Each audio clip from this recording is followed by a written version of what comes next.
ಇವತ್ತು ನಾವು ಮಾಡ್ತಾ ಇರೋದು ಬೆಂಡೆಕಾಯಿ ಸಾಗು. ನಮಸ್ಕಾರ ಸ್ನೇಹಿತರೆ, ಕಾಂತಿ ಕ್ರಿಯೇಷನ್ಸ್ನ ಯೂಟ್ಯೂಬ್ ಚಾನಲ್ನ ಅಡಿಗೆ ಸರಣಿಗೆ ಸ್ವಾಗತ.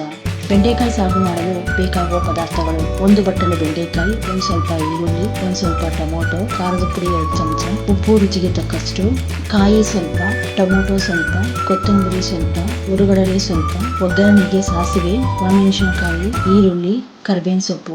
ಬೆಂಡೆಕಾಯಿ ಸಾಗು ಮಾಡುವ ವಿಧಾನ: ಒಂದು ಬಾಣಲಿಗೆ ಬೆಂಡೆಕಾಯಿ ಸ್ವಲ್ಪ ಎಣ್ಣೆ ಹಾಕಿ ಹುರಿದುಕೊಳ್ಳಿ.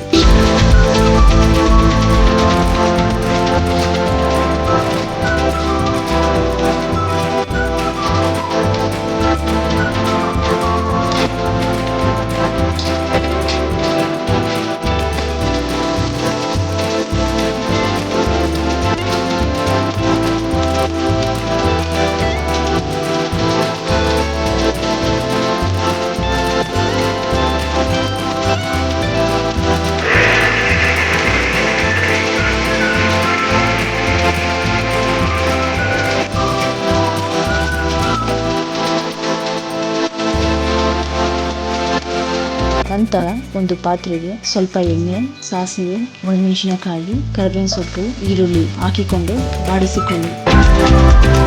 ನಂತರ ಹುರಿದಿಟ್ಟಿರುವಂತಹ ಬೆಂಡೆಕಾಯಿಯನ್ನು ಹಾಕಿ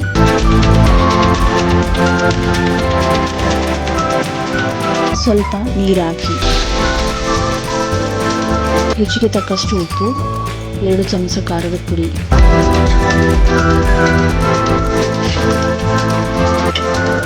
ಸ್ವಲ್ಪ ಹುಣಸೆ ಹಣ್ಣಿನ ರಸ ಎಲ್ಲವನ್ನು ಹಾಕಿಕೊಂಡು ಒಂದು 10 ನಿಮಿಷಗಳ ಕಾಲ ಕುದಿಸಿಕೊಳ್ಳಿ.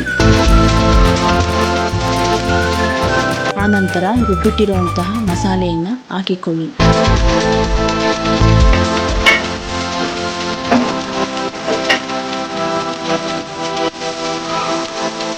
ಕೊನೆಯದಾಗಿ ಬೆಲ್ಲವನ್ನು ಹಾಕಿ ಚೆನ್ನಾಗಿ 10 ನಿಮಿಷಗಳ ಕಾಲ ಕುದಿಸಿ. ಈಗ ತಿನ್ನಲು ರುಚಿಯಾದ ಬೆಂಡೆಕಾಯಿ ಸಾಗು ರೆಡಿಯಾಗಿದೆ. ಈ ವಿಡಿಯೋ ಇಷ್ಟ ಆಗಿದ್ದರೆ ಲೈಕ್ ಮಾಡಿ, ಶೇರ್ ಮಾಡಿ, ಹಾಗೆ ಸಬ್ಸ್ಕ್ರೈಬ್ ಮಾಡಿ. ಕಾಂತಿ ಕ್ರಿಯೇಷನ್ಸ್ನ ಕಲಿಯೋಣ ಬಾರ ಅಡಿಗೆ ಸರಣಿಯನ್ನ ನೋಡ್ತಾ ಇರಿ. ನಿರಂತರವಾದ ಹೊಸ ಅಡಿಗೆ ರೆಸಿಪಿಯೊಂದಿಗೆ ಮತ್ತೆ ಅಡಿಗೆ ಸರಣಿ ಜೊತೆ ಭೇಟಿಯಾಗೋಣ. Thank you.